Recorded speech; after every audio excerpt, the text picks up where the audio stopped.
प्रयागराज महाकुंभ मेले से ट्रेंड में आए मोनालिसा आईआईटी बाबा के साथ आपने एक और नाम भी सुना होगा, बिजनेसमैन बाबा, जो कि खुद को करोड़ों की संपत्ति और बिजनेस छोड़कर आया हुआ सन्यासी बताता है।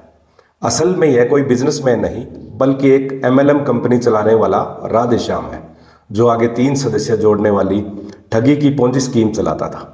जी हाँ, मैं बात कर रहा हूँ हरियाणा, पंजाब, राजस्थान और मध्य प्रदेश के लोगों की पैसे से कमर तोड़ देने वाले, फ्यूचर मेकर वाले मशहूर ठगी के आरोपी बिजनेसमैन बाबा उर्फ परम गुरु उर्फ राधे श्याम की।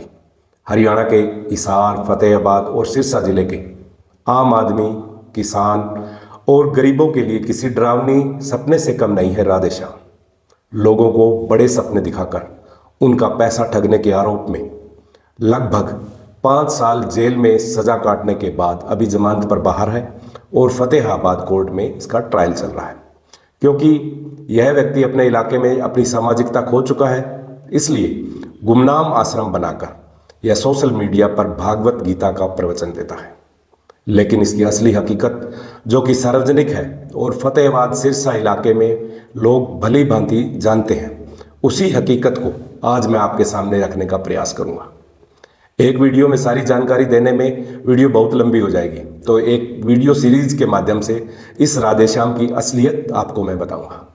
राधेश्याम पुत्र नाथूराम हरियाणा के हिसार जिले के सीसवाल गांव का रहने वाला है और गांव वाले बताते हैं कि शुरू से ही पढ़ाई लिखाई की बजाय तिकड़म से पैसा कमाने में ध्यान ज़्यादा देता था।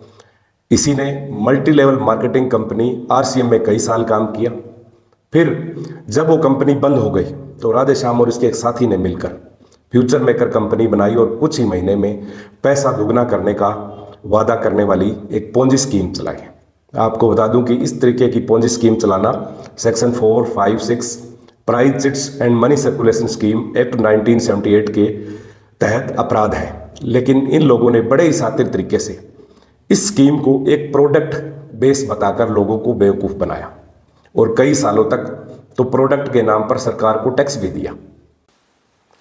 धीरे धीरे लोगों को इनकी कंपनी और स्कीम पर विश्वास होता गया और निवेश होने वाला पैसा भी बढ़ता गया। शुरुआत में तो पैसा दोगुना देने में इन्हें कोई परेशानी नहीं आई, क्योंकि ये लोग नए निवेशकों का पैसा ही पुराने निवेशकों को लौटा रहे थे। लेकिन एक असर यह भी हुआ कि लोगों का विश्वास बढ़ता चला गया और पैसा निवेश करने वालों की जैसे बाढ़ ही आ गई हो। यहाँ तक कि आम किसान, मजदूर, गृहिणी, छोटे बड़े व्यापारी और समाज में प्रतिष्ठित व्यक्ति भी इससे अछूते नहीं रहे।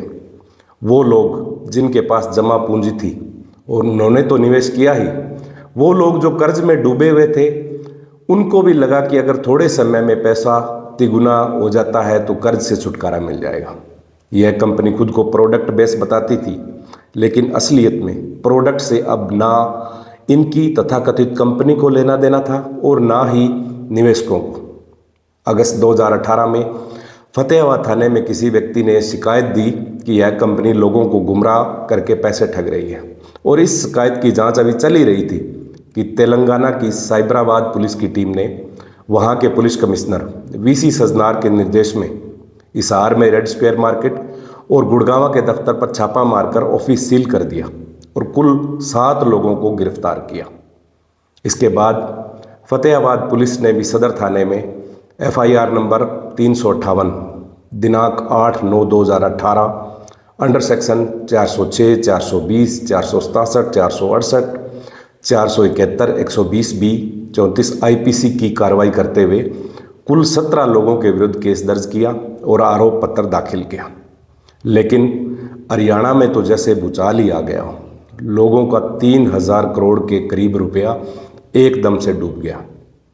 इसके बाद भी लगभग 600 लोगों ने ही शिकायत दर्ज करवाई और जिन लोगों के पैसे डूबे उनकी असल संख्या तो शायद लाखों में थी।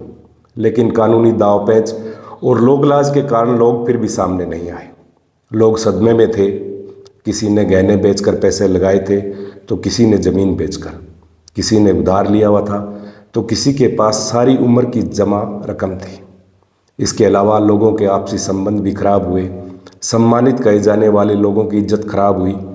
आप सोच सकते हैं कि यह किस तरीके का बिजनेस था। जेल से रिहा होने के बाद राधे श्याम का बाबा बनने का प्लान और राधे श्याम के जेल जाने के बाद लोगों की आप बीती और भी बहुत बहुत कुछ आपको मैं आगे के वीडियो में बताऊंगा। लेकिन अभी आप आम जनता से हाथ जोड़कर मैं यही निवेदन करना चाहता हूं कि इस आदमी से सावधान रहें और याद रखें कि गीता उठाया हुआ हर आदमी संत नहीं होता। धन्यवाद।